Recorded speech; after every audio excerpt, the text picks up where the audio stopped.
नमस्कार दोस्तों, मैं हूँ रुद्र और आपका द रियल स्पिरिचुअलिटी चैनल में हार्दिक स्वागत करता हूँ।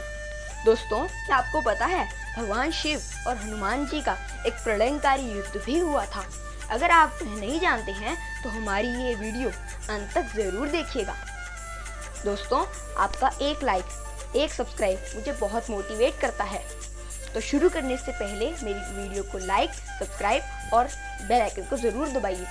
तो चलिए शुरू करते हैं।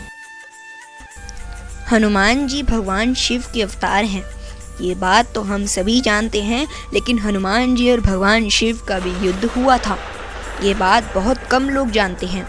इससे संबंधित कथा का वर्णन पद्म पुराण के पाताल खंड में मिलता है। आज हम आपको इस बारे में बताते हैं। जब श्री राम ने अश्वमेध यज्ञ किया तो यज्ञ का घोड़ा घूमते घूमते देवपुर नाम के नगर में जा पहुंचा। उस नगर के राजा का नाम वीरमणि था। वीरमणि भगवान शिव का परम भक्त था, इसलिए देवपुर की रक्षा स्वयं भगवान शिव करते थे। वीरमणि के पुत्र रुक्मांगद ने जब यज्ञ का घोड़ा देखा तो उसे बंदी बना लिया। यह बात जब घोड़े की रक्षा कर रहे शत्रुघ्न को पता चली तो उन्होंने देवपुर पर आक्रमण करने का निश्चय किया। शत्रुघ्न और राजा वीरमणि की सेना में बहुत भयंकर युद्ध छिड़ गया। हनुमान जी भी वीरमणि की सेना का संहार करने लगे। श्री राम के भाई भरत के पुत्र पुष्कल ने जब राजा वीरमणि को घायल कर दिया तब उनकी सेना अपनी जान बचाकर भागने लगी। जब भगवान ने अपने भक्त का यह हाल देखा तो वे भी अब उनके पक्ष में युद्ध करने लगे। भगवान शिव को युद्ध करते देख शत्रुघ्न भी वहां आ गए। दोनों में भयंकर युद्ध होने लगा। भगवान शिव ने वीरभद्र को पुष्कल से, नंदी को हनुमान जी से युद्ध करने के लिए भेजा। वीरभद्र और पुष्कल का युद्ध 5 दिन तक चलता रहा। अंत में वीरभद्र ने पुष्कल का वध कर दिया। यह देखकर शत्रुघ्न को बहुत दुख हुआ। शत्रुघ्न क्रोधित होकर शिव से युद्ध करने लगे। उनका युद्ध 11 दिनों तक चलता रहा। अंत में भगवान शिव के प्रहार से शत्रुघ्न बेहोश हो गए। यह देख हनुमान जी स्वयं शिव से युद्ध करने लगे।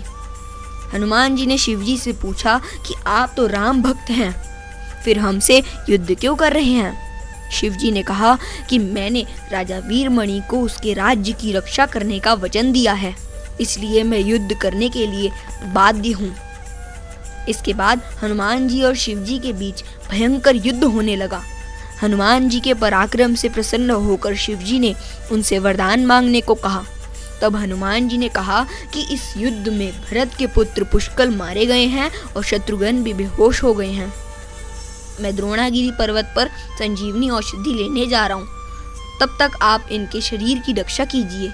शिव जी ने उन्हें ये वरदान दे दिया। इधर हनुमान जी तुरंत द्रोणागिरी पर्वत आए और संजीवनी औषधि लेकर पुनः युद्ध भूमि में आ गए। उस औषधि से हनुमान जी ने पुष्कल को पुनः जीवित कर दिया और शत्रुघ्न को भी स्वस्थ कर दिया। शत्रुघ्न और शिवजी में फिर से युद्ध होने लगा। जब शत्रुघ्न किसी भी तरह से शिवजी को न जीत सके तो हनुमान जी ने उनसे श्री राम को याद करने के लिए कहा। शत्रुघ्न ने ऐसा ही किया। श्री राम तुरंत युद्ध भूमि में प्रकट हो गए। श्री राम को आया देख भगवान शिव भी उनकी शरण में चले गए और वीरमणि आदि योद्धाओं से भी ऐसा ही करने को कहा। वीरमणि ने यज्ञ का घोड़ा भी श्री राम को लौटा दिया और अपना राज्य भी उन्हीं को ही सौंप दिया। इस तरह वह युद्ध समाप्त हुआ। अगर आपको हमारी वीडियो अच्छी लगे तो लाइक, सब्सक्राइब और शेयर ज़रूर कीजिए और हमारी लेटेस्ट वीडियो जानने के लिए बेल आइकन को ज़रूर प्रेस कीजिए। धन्यवाद।